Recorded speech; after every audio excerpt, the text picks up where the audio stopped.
The Ethiopian Bible is a remarkable and highly debated historical artifact. Ethiopia itself is a land steeped in mystery, but that's a story for another time. Known for its rich, ancient heritage, it's the only African nation that was never colonized. This unique past allows Ethiopians to trace their ancestry back to Ham, one of Noah's sons, a lineage acknowledged even in Jewish traditions. What's truly extraordinary, however, is Ethiopia's treasure. It's home to some of the oldest biblical scrolls ever discovered, predating the well-known King James Bible. Unlike the King James Version, which includes 66 books, the Ethiopian Bible contains a staggering 88 books. These additional texts feature writings not found in other Christian traditions, encompassing the Old Testament, New Testament, and unique scriptures.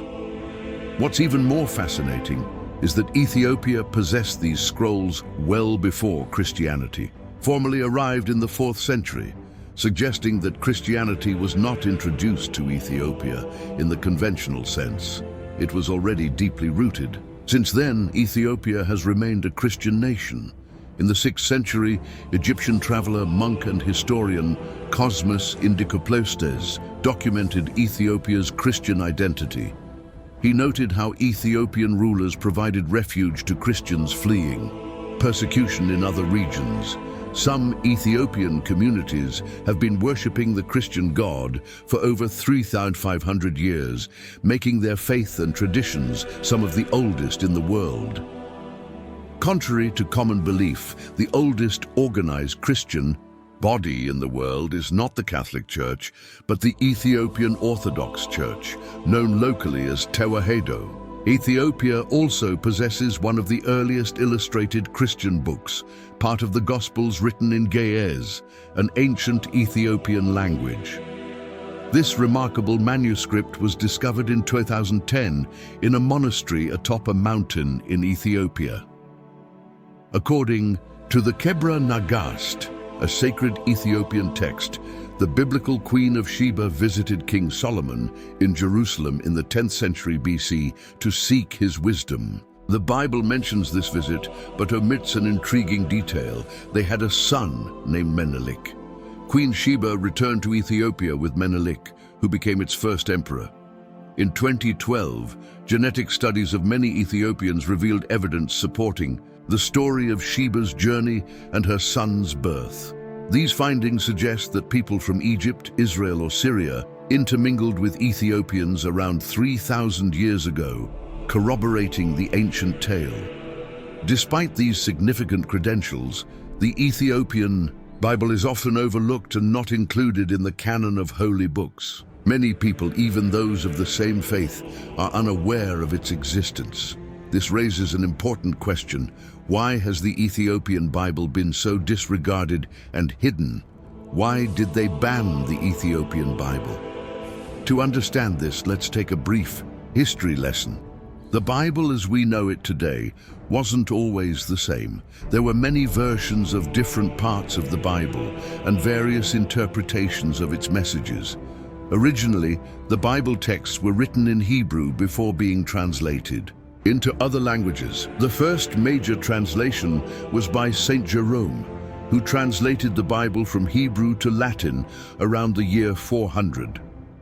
This translation, known as the Vulgate, became the principal Latin version of the Bible. It included 27 books called the New Testament and 39 books called the Old Testament, originally known as the Hebrew Bible. In the 1st century, numerous books were written about Jesus' life and teachings. However, many of these were not accurate and were akin to fan fiction, leading the public to believe these false accounts. Without modern means of fact-checking, these misleading books spread widely, causing confusion. Early Christian leaders were concerned about this and convened at the Council of Nicaea in 325 AD and the First Council of Constantinople in 381 AD to determine which books should be included in the New Testament.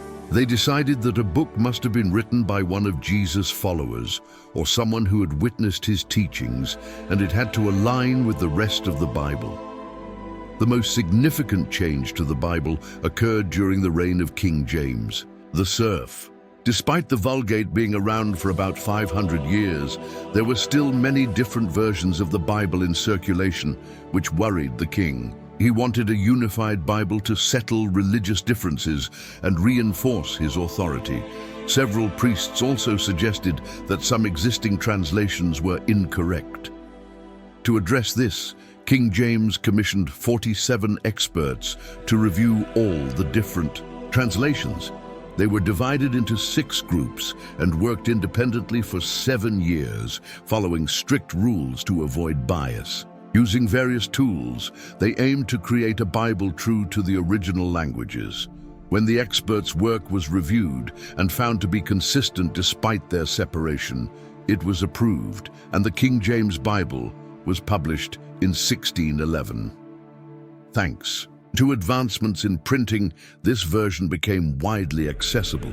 However, both the King James Bible and the original Vulgate excluded some books that the Ethiopian Bible still retains. So why was the Ethiopian Bible rejected? The main reason is that it includes additional books known as pseudepigrapha, which are falsely attributed works. These texts claim to be written by historical figures, but are not similar to fan fiction. This discrepancy led to the exclusion of the Ethiopian Bible from the canon accepted by most Christians today. Pseudepigrapha are considered non-canonical by most Christian traditions. The books that were removed or rejected were recognized by scribes and theologians as not divinely inspired. Many of these texts, written before and after Jesus, had questionable intentions leading to their exclusion. Imagine if someone today published a book claiming Kobe Bryant wasn't a great athlete. Such a book would fail, and the author would face backlash because we know that's untrue. However, in 500 years, people might start to believe it if the book remained. To prevent such misinformation, these texts were rejected. The Ethiopian Bible has 2 canons, the broader and the narrower canon. But first, what is a canon? A canon is a generally accepted law, rule, or principle by which something is judged. For instance, it's canon for a phone to have 1 screen or a country to have 1 president. The broader and more famous Ethiopian canon has 81 books, including Enoch, Jubilees, the 3 books of Maccabean, Epistle to Clement, and 4 books of Kiddusin. The narrower canon was overseen by Emperor Haile Selassie, who declared it the official and complete version of the Ethiopian Bible. This version has 72 books, excluding some found in the broader canon. The broader canon hasn't been reprinted since the early 20th century, adding to the controversies and differences in acceptance. One reason for the Ethiopian Bible's obscurity is its language, Ge'ez, making it difficult for non-speakers to access. The lack of translations and unique practices have also contributed to its relative obscurity outside Ethiopia. Another reason is political. In the early days of Christianity, the Roman emperor placed a greater emphasis on politics and power than on spiritual development, choosing to exclude texts that didn't align with their preferred narrative. The Bishop of Rome even ordered the destruction of certain non-canonical writings. However, some priests managed to hide these scrolls, which eventually led to the discovery of the Dead Sea Scrolls in the 1940s. More recently, there has been growing interest in the Ethiopian Bible, with scholars making efforts to translate and study it in depth. Its survival is truly extraordinary, especially considering the challenges it faced, such as attacks from Muslim forces, an invasion by Italy, and a devastating fire in the 1930s that destroyed the church where it was housed.